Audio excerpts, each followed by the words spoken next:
Inside Story Uganda, real source of political updates.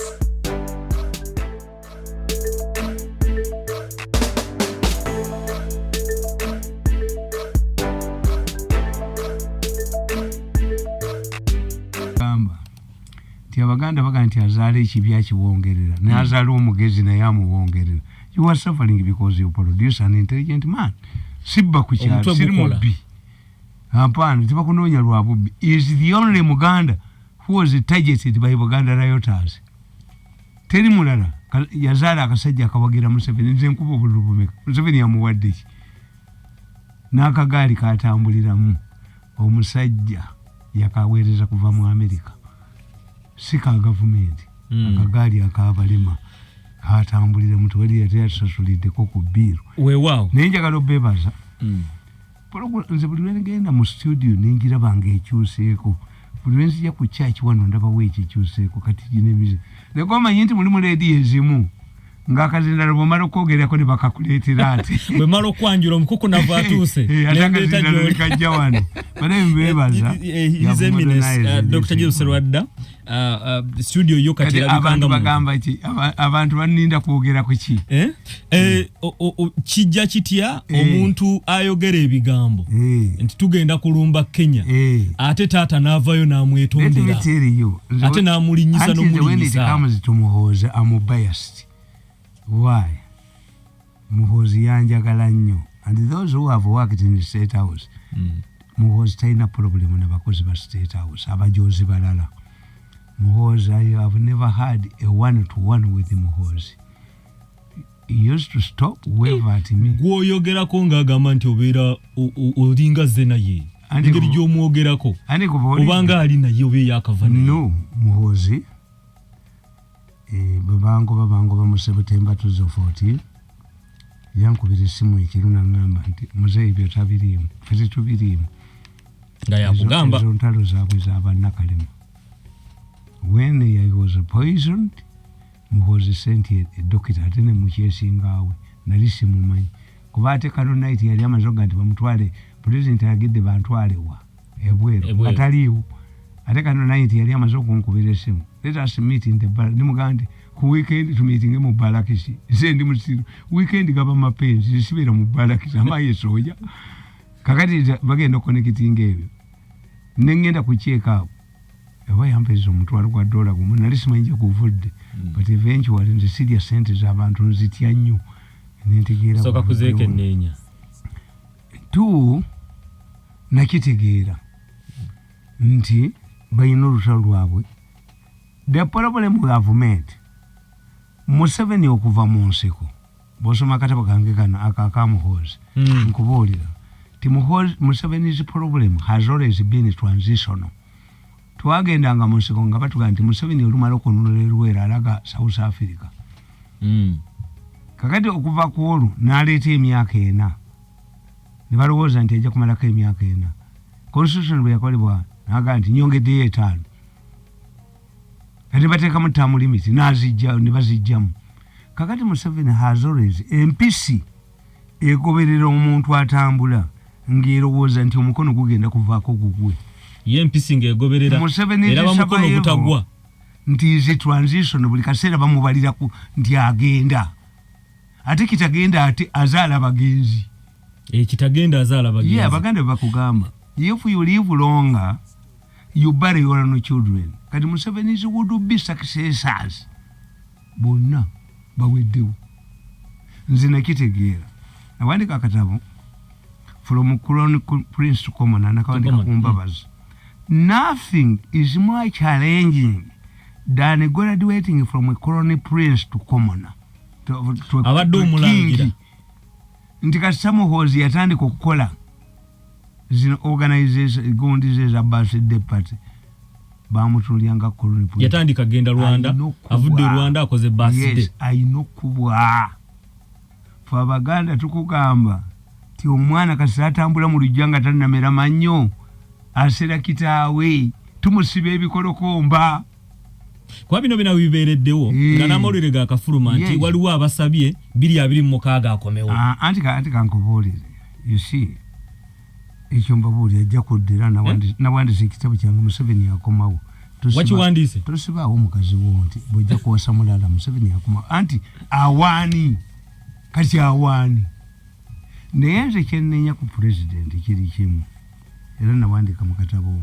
Tugenda kusoma nti akatabo bakayita batya kani Muhoozi Kainerugaba become Muhoozi. Ekyo abantu bakitegeera. Muhoozi is an avenger. Tibwe balinzita yali wolera eggwanga. Muhoozi kitegeeza kuwolera ggwanga. Kakati ali wolera eggwanga n'omuleka ne bamukuba. Nabagandi Museveni alese mutabani we ne bamukuba. Because kani avenger Kainerugaba become avenger. Nga bamukubye basoose kuba ono avenger. Museveni bamukubisiza mutabani we. Why? He did not protect him. Anawolera. Bamutegeera nti yagenda okuwolera ki. Ffe tetuyinza kwogera basika baffe eddaame liba silent. Omusajja alina abalenzi abangi tosobola kwogera kati nze bamumanyi omusika wange. Ate abasajja bedda ab'omukyalo eddaame baalisomanga Lwakutaano naye bano balina emimwa gya luwewere.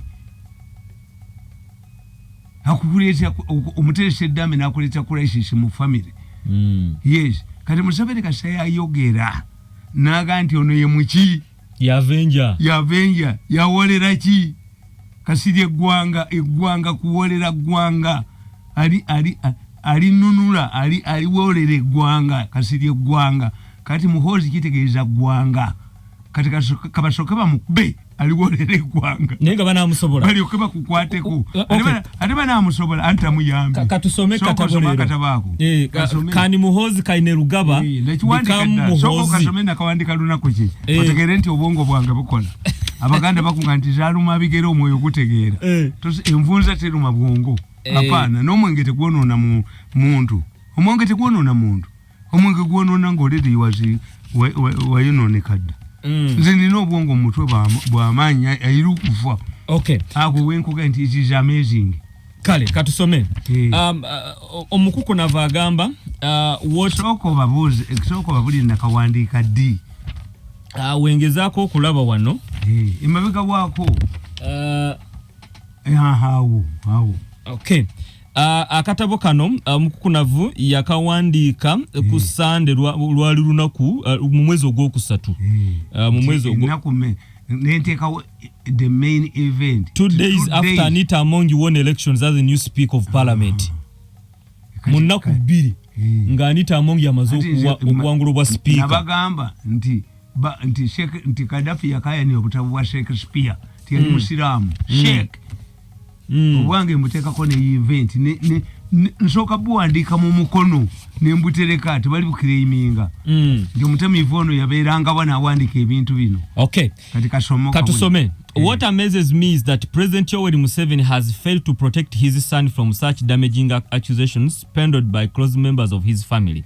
Museveni is overlooking the following important factors. 1. The allegations make it possible for Muhoozi Kainerugaba to be a Muhoozi in future. The avenger must live beyond the one he avenges. The Kabaka Yeka people coined a slogan, Woligwa Wendigwa, meaning that they will never abandon the Kabaka in danger and they will die with him, meaning there will be no avenger, in bracket Muhoozi. Fact esooka. Anti okitegedde. Abakabaka ikaba agamba Muteesa Woligwa Wendigwa. Ate bamwena mufudde ate avenger aliruddawa. Muhoozi must live beyond Museveni. Nekiwandiika nemugaa nti oba ono ye Muhoozi wali badde omuprotectinga nnyo living beyond you to confront, equip him to confront your enemies. Kwe kumuwa bwajjeno anti kyenkubuulidde nti Omuhoozi alina okuba nga alivinga longa than you. He avenges. Eggwanga ani aliwolera eggwanga. Muhoozi kitegeeza kuwolera ggwanga. Factor number 2. Undermining Muhoozi means undermining Museveni because to implicate him for committing atrocities, you would be sanctioning his father. This also means choosing Muhoozi as an avenger will not materialize for Ugandans, will fear for an extension of Museveni's rule.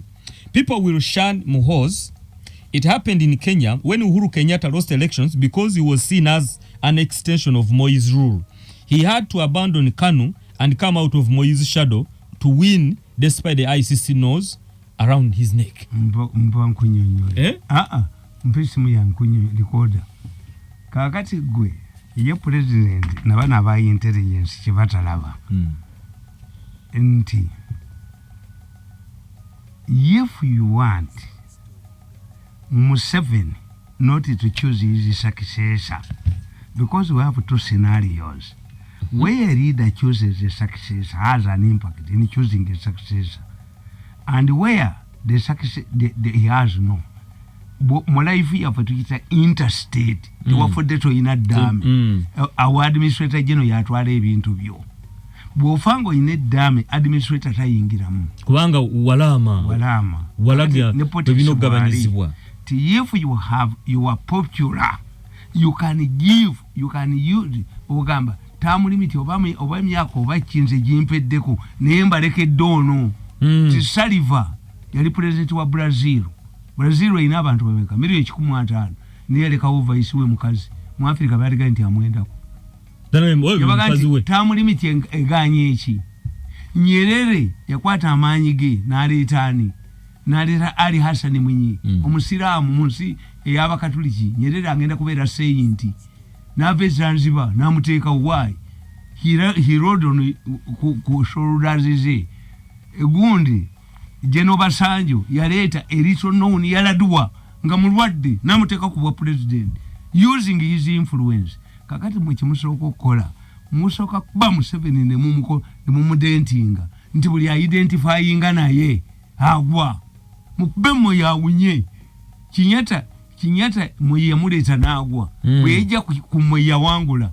Why the Kenyans did not want to extend Kinyata's Moyiziruru basoka kuba Moi yasoka avewo yawunye nti President Museveni nga mugenda mu Okitoba ayisa abakulembeze ba Afrika bajja abayisa Afrika bajja muli mu Ruto soko vume Kenya mumugaye nti yavumye Kenya. Kante president naina akola apology bukedde nega kigambo ku kigambo ebbaluwa ya Museveni gye yawandiise kigambo ku kigambo. Do we make diplomatic issues in the newspapers? Oba tubeera ku kigambo. Yes.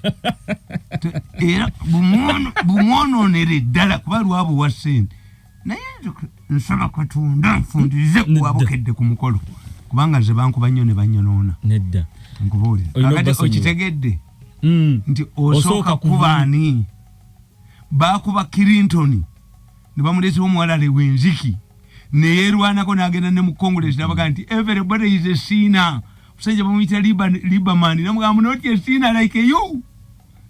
Nenga kye bamwagalako kiri kimu aleme ku transferringa support ye ku vice we aligo. Kwa factor no jogambe eyokutya Museveni ne mu Congress tebamuyita ne mu gundi yabwe delegates conference Clinton tebamuteeka mu nti liability Bush yabawangula. Bush ne bakimuteeka ko ne baga nti ensi ekyaye Bush ne mu delegates conference ya Republican Bush tebamuyitamu Obama yabawangula. Musooka kuono ono Museveni kumusooka okuba n'abanga anti mumukuba ne mumuwunyisa nti Museveni yakyazaako 2 American presidents, 2 popes, the queen, all conferences are here. Museveni bw'omugerageranya alinga gundi Maternity, the Maternity period in Europe. Enkungana zonna zatulanga Vienna, but how did Maternity end? Yafuluma enzigi za Vienna ngaddukanga mulalu. They incited the people against him. N'aligenda mu Britain bwe yadda teyaddamu kuyingira byabufuzi. Look what Maternity engeri gye yagendamu. And the Maternity period, if you read European history, you will see Maternity period. Bamukuba. Omusajja agamba naga nti okumanya Maternity alina amaanyi. Omwana wange ne bw'akaaba ekiro Maternity awulira. Olw'amaanyi ga Maternity. The Vienna conferences Maternity. Bamuyiyiza. Ati bano bakubye omuhoozi. Tebakubye omuhoozi yekka. Museveni omuhoozi ye wuwe. Naye they are trying to dent Museveni's image beyond redemption. Nti ojana kutia nga Museveni wawandulako eddusu akola ki agwa. This is what the intelligence is not seeing this. Kwa huyo mu East Africa atebe balumba East Africa. Kakati waliyo American Afro Conference mu December. Tebagala Museveni agende. Bobi Wine kyekimustudde. Human rights. Bobi Wine kyekimustudde. Naye n'olaba abajinga nti omuwala we yawandiikidde Biden ebbaluwa nti Museveni temuyita. In America is easy. You can write. But do you handle gwe basinziirako? Don't you have representatives in New York? Abajinga bakedde wa muwala gye bamuzaala ne bayola baganda be ne kamunye zino drones atugenda bawaabira. Motoka zaffe kati abantu bazitya. Abantu bakyayingira drones. Why don't you use the police? Museveni yaleeta structure LC. Come to the LC, identify yourself as a policeman, arrest somebody. You can even be accompanied by omuntu tutegeere nti ali kibuye. Drone oleeta ya kubanga bamala kudentinga police abayiso baba operation funds ne bonona. Omuntu akwatiddwa yiso omujjawa. Agenda mu safe house ne bamu. Kyobulaba Bobi Wine abasabaliste bagina ya lwaki agisaba. Baji muwadda. Nti bogo bayina ku list bamutta. Tebali yo bano bakubanga anti yamanyi kubanga bali abamukozesa babe. Bobi Wine avayo nakugamba nti bannamwandu babano.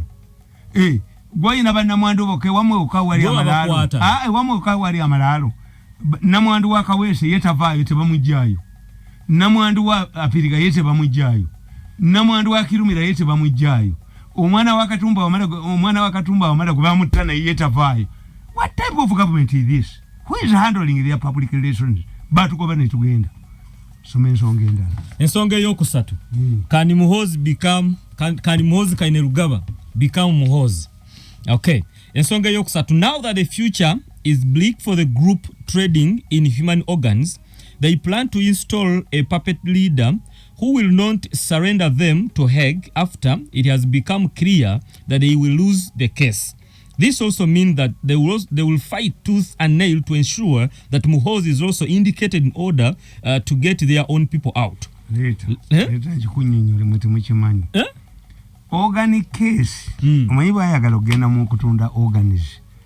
Ne batira abantu malwaliro ne batunda organs to get money for the campaign. Presidential campaign. Balowooza mu ssente. Kati case ebalemeddeko nange bankubalwa case. Kese balemeddeko basasula $5,000,000 eza dola. Bayitaga $3.5.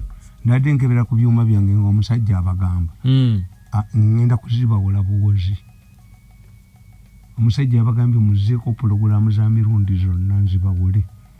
Bumba temuzizaako sijja bbawa ssente. I saw somebody humbled. Nga bwe banjoga ne nsaba ewaffe era naye ali humbled. Kakati mweyo kese temugimanyi. Bazizaako n'aziddako. Anti temugimanyi. Nti nabalaba recorded on video, both video. Nga bagamba Museveni has refused to hear a pass. What if he was his biological son? Kati wa Museveni aganyo tuyamba naye kati be mutabani we. Awajja kuvaayo. Bali indicted. Tebasobola kwesimbawo. Kakati nono naye Museveni naye ono Muhoozi naye kaba mukube bino byonna bimuwulira okuleeta amaje ani nanyini drones ani baagala Muhoozi naye abeereko travel ban. They are dragging in the army, but you make ati abadde akulira amajago okutaka. Command of Land Forces. Why didn't you use the police? Why don't you use the police? Bagezi babala.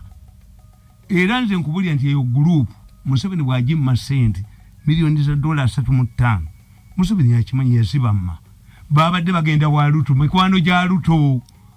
Bana basajja mikwano gya Ruto kyovola. Ono yakali akalulu. Mukwano gwabwe bali bagenda yabawe ssente. Ti Museveni yazibammi. Mikwano gya Ruto abasajja kyovola bantu bakubye Kenya nga Ruto akola ki? Ajja. The very calculative. Zabasajja mbawama naye nange bansanga ndi mugezi. Nze mbalaba buli lunaku. Teri kuyita kulitalaba. Nze mbalaba every day. Kati waliwo obusirusiru. Era bwazemu okutajetinga mukazi wange. nagenze nembwegegenga nawera nenga kamera zibukwata bifana byabadde sibiri kiriya nembuddamu nembukubira simu eyokubiri nebwereka kozi nze mbukwata. I have a satellite system kachubu kembu fulumya ko bajja baba butte bafaki bagala ki anti nkubolidde nkugambye awo nti Museveni bagala to install a reader atabatwale hege kuba badde bawoleza okutambuza emirimu gyabo empapula za mwezi ezobusirusiru bukedde monitor zisobola kwogera New Vision ti there is a Hague case.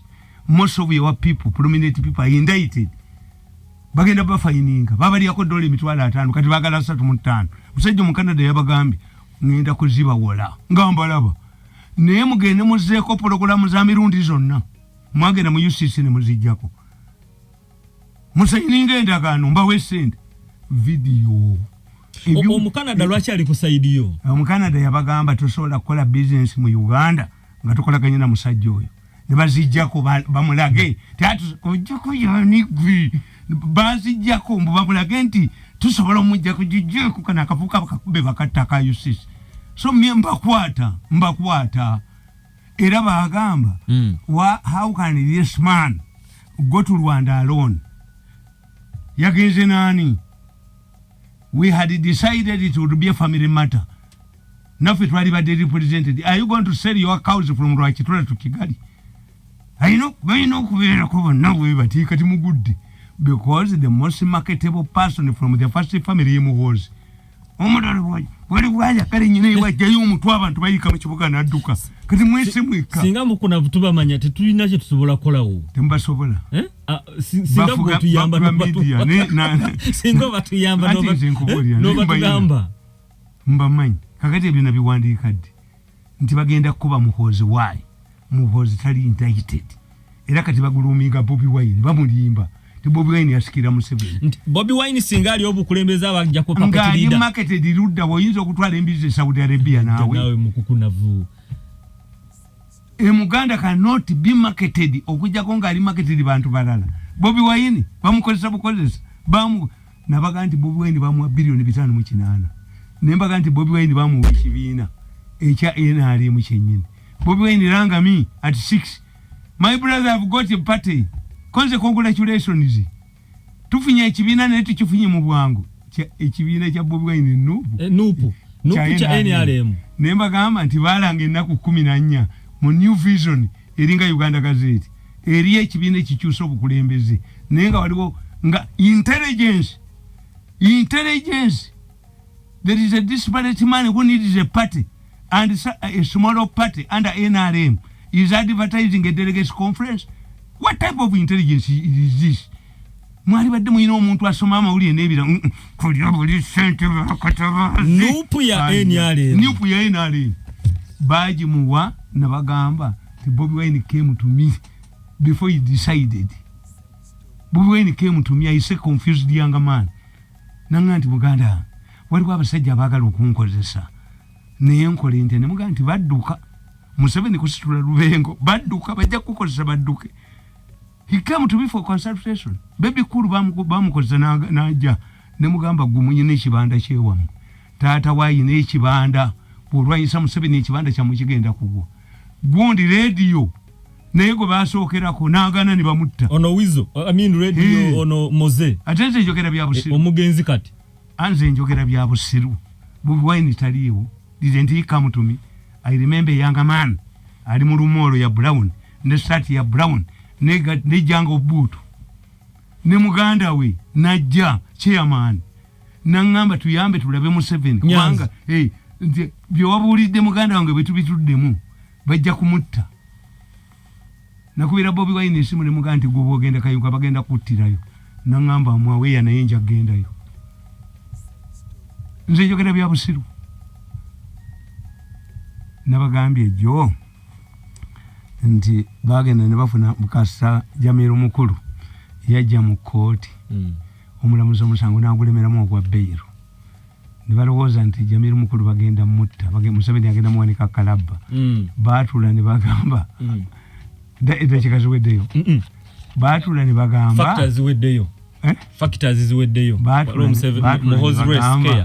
bagamba Museveni kasawa nika Jamiru mukuru tugenda kwata ba minister bananga tubasalako nsingo yes nembulia nankabirwa nampita mubbi ne Katumba Wamala yampita mubbi fake ne mugamba gwe Katumba Wamala nemukubira yampita mubbi yampita bufere ningamba Lumumba mugende mboze Lumumba oba sedita jina ne muga Lumumba abasajja obawulira kalisa Museveni awakira awage miso tesaga ina technology eri everywhere miso ndisogera bya busiru so kati tutunulire ono muhozo na Avenger singa bucha anti bamukubye wa nga balemeddwa mukuba afuse president anti Abaganda tukugamba titoke balirwanira lichali ku mugogo kakati as the situation is Muhozi was not helped.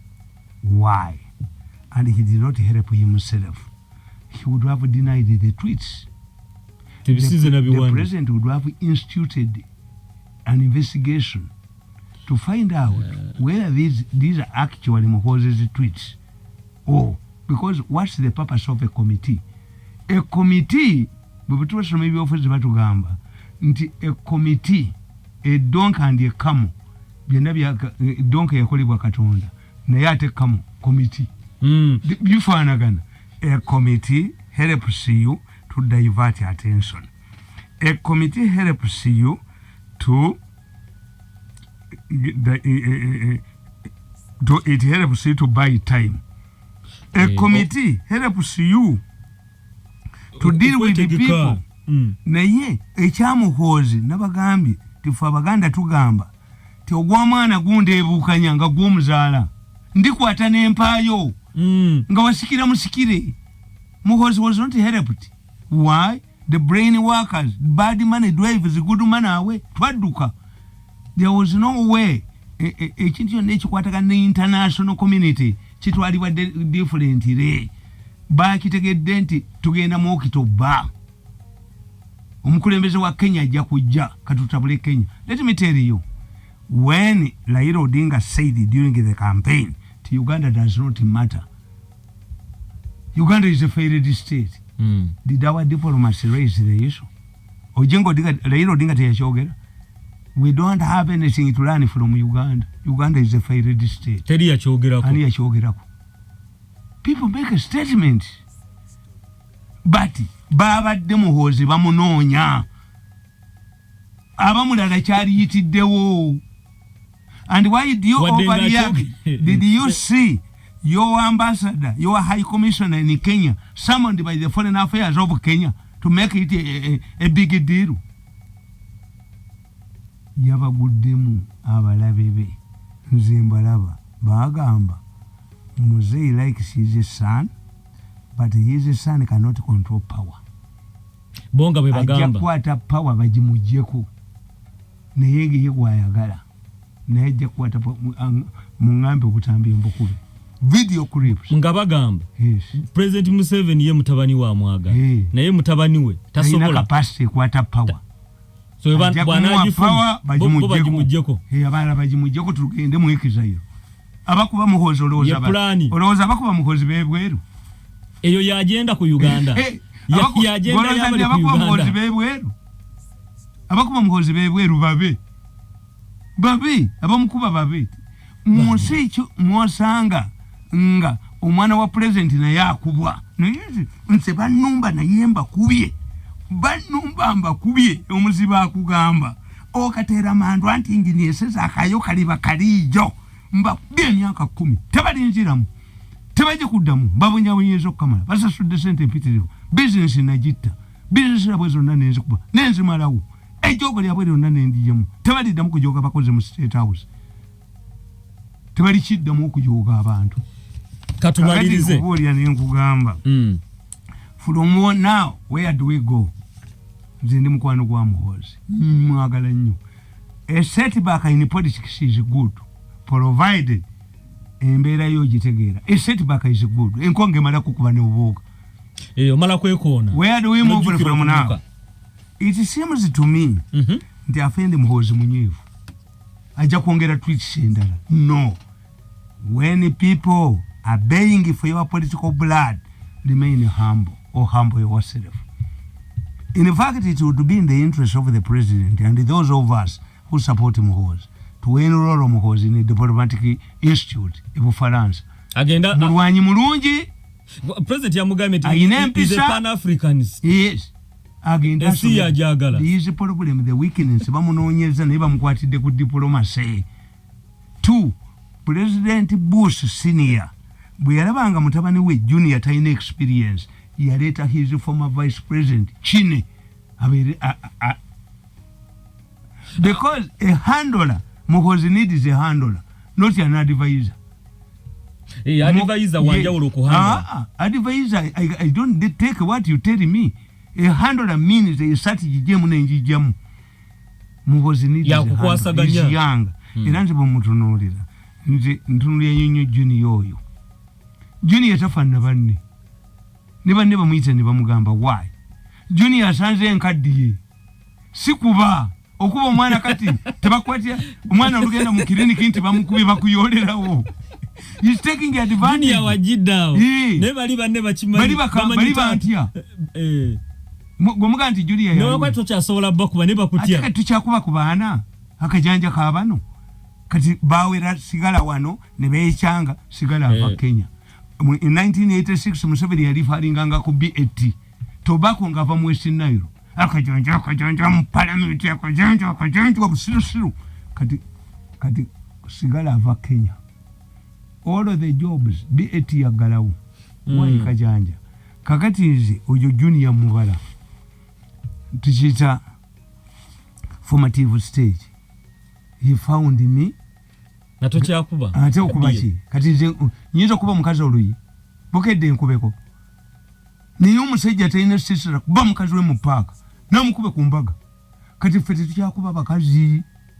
Batuyoganga bwe baagala. Because we cannot win yewo. Kakati tekankubuulire.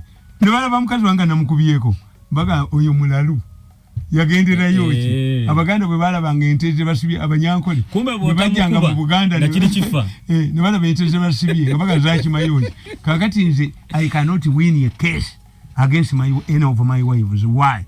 Abantu bonna baganti oyo bwati bwakola ki bwali isobola kuba mukazi. Why cannot win a case? Do you believe nti oyo gondi Lwasa gwabasiza n'agenda mu kooti okusaba divorce? Is there a judge who can not grant kubanga empisa zeki oyinza kubanga Lwasa mawulire ge gamukoze bwe bali ninga Lwasa muntu mulamu? Yes. Nakyo kisoboka. Image yo bakufuula omusiru ekifaananyi kya boyogera Lwasa nti ne kazi bwe baamukuba tikazi bwagambye enteze ewase minisita wa agriculture kazi bwe takkiriza ntezi kuba mpiso nazo zaagala laavu. Kazi bwe ne bamugamba nti agambye muli emiyembe bakwogeza statements nekiseka bamwogeza buli muntu yenna gwe bakuba bamwogeza. Nze president yanyamba nnyo ne nankubira akatambi n'enkalaba. Museveni yambuuza, is that not your voice? Nemugayize maye naye gwe tomanyi bwe babukola ninga president gwe tomanyi bwe babukola. Nyinza okubanga njogedde wano somebody is a fool ne bakagattamu nti Museveni is a fool. Bali bazze wange bagule bu tapes ne bajjayo kano ne bakagatta Museveni tebabimwogeza kabaka kakati we did not experts don't help Muhoozi to escape. We would have cautioned but defended him. Nti enkoko omala giteeka mu nyumba and West Africa bwe bagamba we did not. Kati what do we do? Let him humble himself. Ke katabo kankano kena kuwandikira nti when people are baying for your political blood, humble yourself. In my opinion, it's my one. Kale. Well, in my opinion. Okay, katusome akataba dakika zine 5 zetusigaza. The 4 mistakes by the Chogam group. Kale. So soma. The 4 mistakes in we need this young man. He's a good soldier, highly disciplined, but he fell into the hands of his enemies. The handlers. This is a musula. In my opinion. This is a muchawana kamu. Nze wendi chayira Muhoozi. If he rebel against his father, ngamuta. kubanza alwayisa Museveni sibeera naye. In my opinion, what the Chogam group has failed to understand is that humbleness is a cardinal principle in politics. It is always advisable that if people bear for your political blood, remain humble and humble yourself.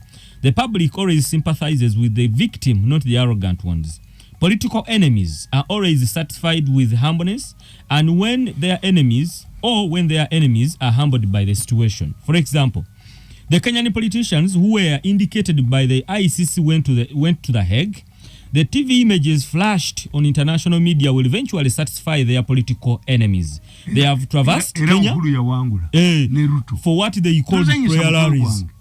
Anybody who goes to God over earthly matters is a sinner who needs mercy, not persecution. Yes. Gabgo in Ivory Coast came out in West to quench his enemies. Yes. And to win his sympathy from his supporters that he fought for their votes up to the end. In the future, this will be a political asset. In Uganda, he humbled himself. Major General Muhwezi is humbled by the police.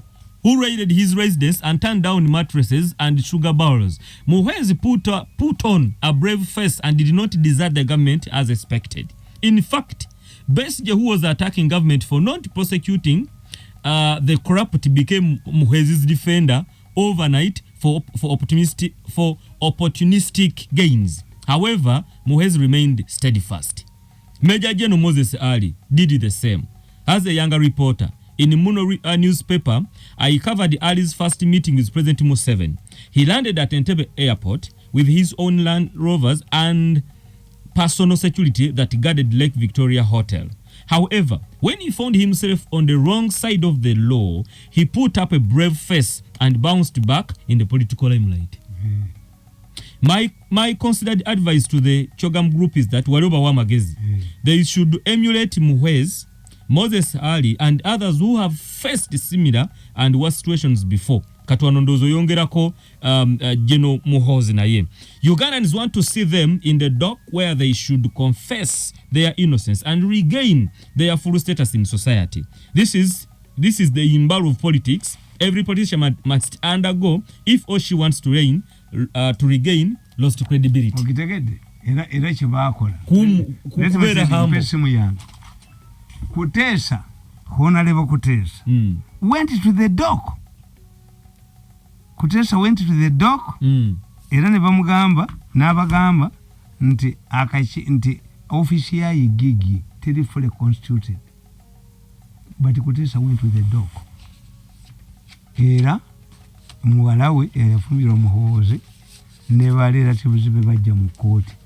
Once Kutesa appeared in the court, n'agenda mu dock. Who is following him? Muhwezi. Mukazi we yagamba Kayigula, if you were warrior, why don't you confront Koni? Ne bawulo za sukali, ne mifaliso. Kaboyo, a close relative of the president, Aita Mama Janet Sengawe. Kaboyo was seen carrying her mattress to Luzira. She is a minister. What else do you want from her? Has already humbled herself.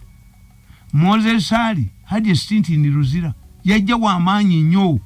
Yagamba Museveni, you killed, I killed. No apologies. Ga wa amanyi nnyo. Namula baba mujja mu lubiriba kazini yamukwata from State House. Yayina olupapula olwa guide. Moses Ali doesn't know me. Naye namuyamba nnyo. Moses Ali namusanga bamujja mu lubiri mwali mu kapiteni Gaira nga tayina sat bamutwala ku Yempala House. Eventually abaddechi yambadde himself yamayire Luzira emyaka emeka. Moses Ali yamayire Luzira emyaka emeka. When he came out, he humbled himself. Clinton yajja mu Congress najja wa kubanga abayize ibe bali bamukuba.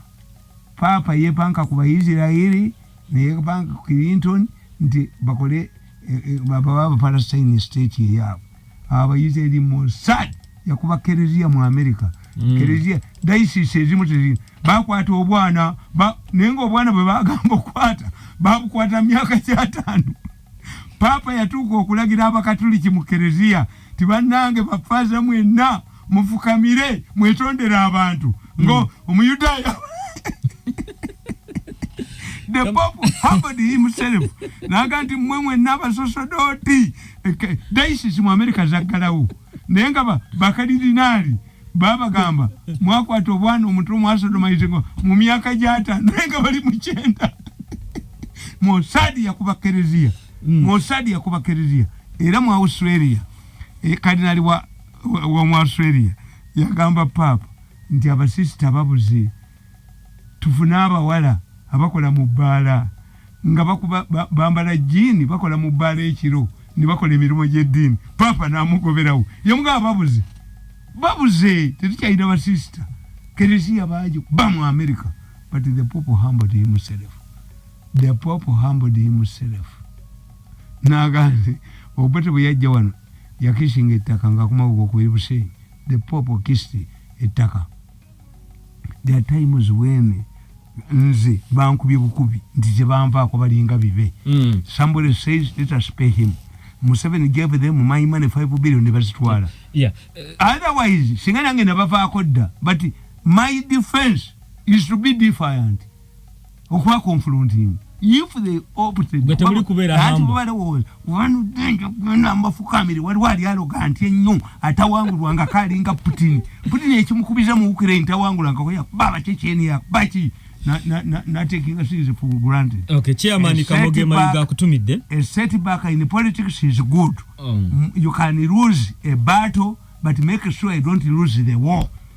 Muhozi should not lose the war.